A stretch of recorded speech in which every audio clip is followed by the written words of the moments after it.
અને હવે જોઈએ તમામ વરસાદની સુપરફાસ્ટ ખબરો।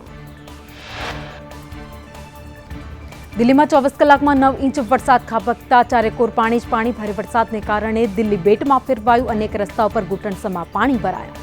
રોડ રસ્તા ઉપર પાણી ભરાઈ જતા વાહન ચાલકોને હાલાકી।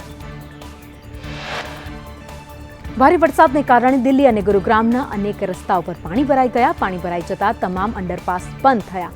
અનેક ટુ વ્હીલર અને કાર બંધ પડી ગઈ।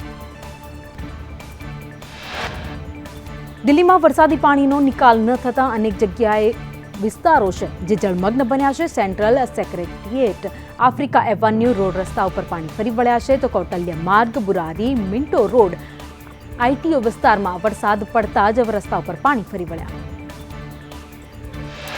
નોઈડા અને ગાઝિયાબાદમાં પણ ભારે વરસાદને કારણે પૂર જેવી સ્થિતિ। રસ્તા જળમગ્ન હોવાથી ઘણા વિસ્તારોમાં ટ્રાફિક જામની પરિસ્થિતિ સર્જાઈ। શહેરના મુખ્ય માર્ગો પર વાહનોની લાંબી કતારો જોવા મળી।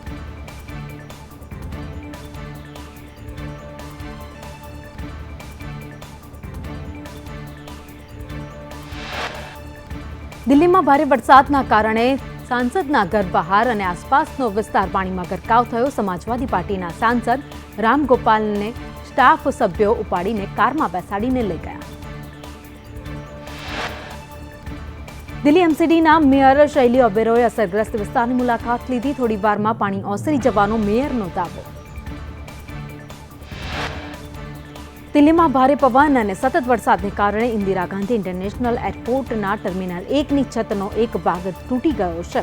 એરપોર્ટ પરની ડઝન બંધ ટેક્સીઓ અને કાર દબાઈ ગયા।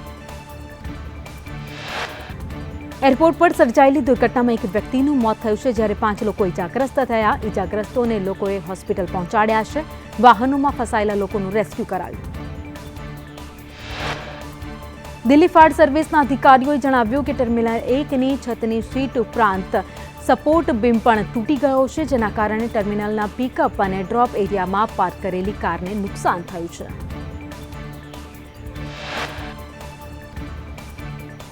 ભાવનગર જિલ્લાના પાલીતાણામાં વરસાદ। જાળિયા, આદપુર, ગરાજિયા, ડુંગરપુર પંથકમાં વરસાદ વરસ્યો।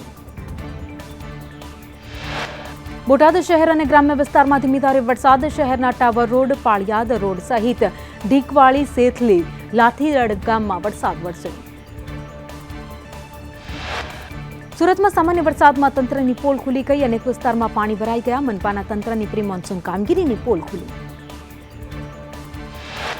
સુરતમાં વરાછાના ગરનાળામાં પાણી ભરાતા વાહન ચાલકોને હાલાકી। લોકો પાણીમાંથી પસાર થવા મજબૂર। સુરત જિલ્લામાં સાર્વત્રિક વરસાદ। ઓલપાડ, સાયણ, કીમ, પલસાણા, બારટોલી, કડોદરા વિસ્તારમાં વરસાદ વરસ્યો।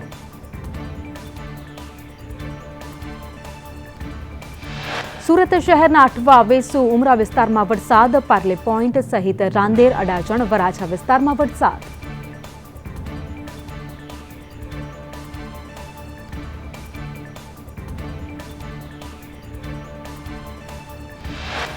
ભરૂચના અંકલેશ્વર અને હાંસોટ તાલુકામાં ધીમી ધારે વરસાદ સાથે જ આસપાસના વિસ્તારમાં પણ વરસાદી માહોલ।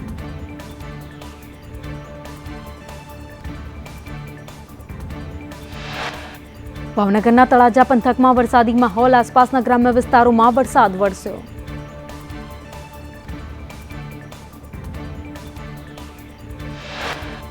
મહીસાગર જિલ્લાના ખાનપુર, કડાણા તાલુકામાં વરસાદ। સંતરામપુર તાલુકાના ગ્રામ્ય વિસ્તારમાં વરસાદ।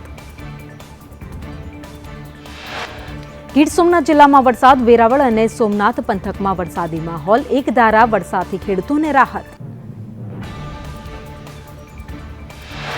બનાસકાંઠાના ઇકબાલગઢમાં રેલવે અંડરબ્રિજમાં વરસાદી પાણી ભરાયા। તંત્રની બેદરકારીને કારણે લોકોને હાલાકી। શાળાએ જતા વિદ્યાર્થીઓ પણ મુશ્કેલીમાં મુકાયા। પાલનપુરના લક્ષ્મીપુરા, ગઢ, સમઢી ગામમાં વરસાદ વરસ્યો। કુંભાસણ સહિતના ગામોમાં વરસાદ। હવામાન નિષ્ણાંત અંબાલાલ પટેલે નદીઓમાં પૂર આવે તેવા વરસાદની આગાહી કરી। આગાહી અનુસાર એક સાથે 3 જેટલી વરસાદી સિસ્ટમ સક્રિય।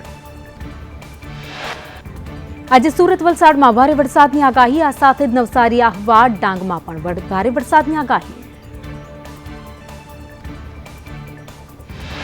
રાજ્યમાં આજથી 7 દિવસ સાર્વત્રિક વરસાદની આગાહી। ગાજવીજ અને ભારે પવન સાથે પડશે વરસાદ। રાજ્યમાં ક્યાંક ધીમી ધારે તો ક્યાંક અતિ ભારે વરસાદની આગાહી।